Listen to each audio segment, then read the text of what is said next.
Hi everybody, welcome to this Wall Street News. The US Bureau of Labor Statistics reported last Friday that the unemployment rate rose to 4.3% in July and total non-farm payroll employment added 114,000 in July, lower than 12-month average 215,000. Claudia Sahm, former Fed economist and creator of the Sahm Rule, said on Friday that the jobs report triggered the Sahm Rule. According to the S&P Global US Services PMI, fell from 55.3 in June to 55 in July, but a reading above 50 indicates an overall expansion compared to the previous month. 10-year Treasury yield rises to 3.83% on strong U.S. Services Purchasing Managers Index. S&P 500 fell 3% Monday, but it bounced from 51.51 at the beginning of trading to 51.86 at closing. The U.S. Bureau of Labor Statistics reported Friday that the unemployment rate rose from 4.1% in June to 4.3% in July. The labor force participation rate edged higher from 62.6 in June to 62.7 in July. In July 2023, the unemployment rate was at 3.5% and now we have 4.3%. The rise in the unemployment rate has caused many investors to worry about a possible recession because it reminded investors of the so-called Sahm Rule. The Federal Reserve economic data said, quote, "The Sahm Rule identifies signals related to the start of a recession when the 3-month moving average of the national unemployment rate rises by 0.5 percentage points or more relative to its low during the previous 12 months.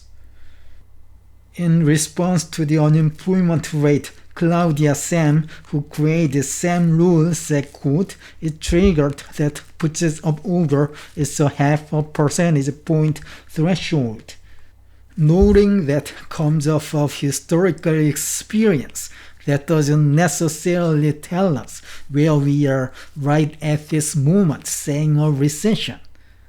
This is using way too much momentum in the unemployment rate in recent months.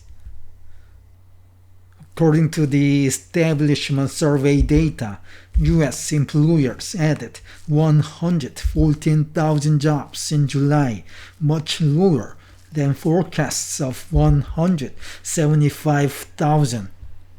Average hourly earnings rose 0.2% month-over-month from $34.99 in June to $35.07 in July.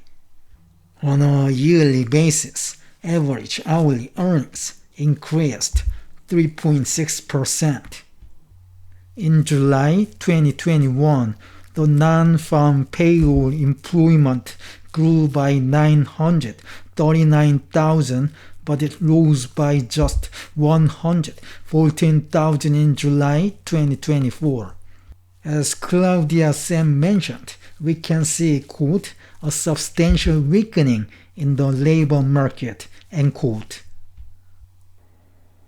According to the S&P Global US Services Purchasing Managers Index, fell from 55.3 in June to 55 in July, but a reading above 50 indicates an overall expansion compared to the previous month.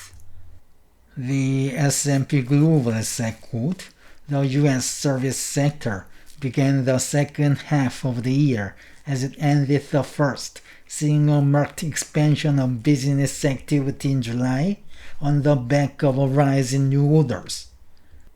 Growth of new business also encouraged firms to take on extra staff, as did positive expectations for the future. 10-year Treasury yield had decreased on the Jerome Powell's remarks on a possible September rate cut during the press conference last Wednesday, and one-two-punch combination of weekly jobless claims and July jobs report. However, the yield is rebounding after the strong U.S. Services Purchasing Managers Index, helping investors alleviate fears over a possible recession. U.S. stocks tumbled on Monday. However, S&P 500 bounced from 51.51 at the open to 51.86 at closing, and the tech-heavy Nasdaq rebounded from 15,712 to 16,200 as recession worries abate. This is the end of today's news. Thank you for watching. Good luck today.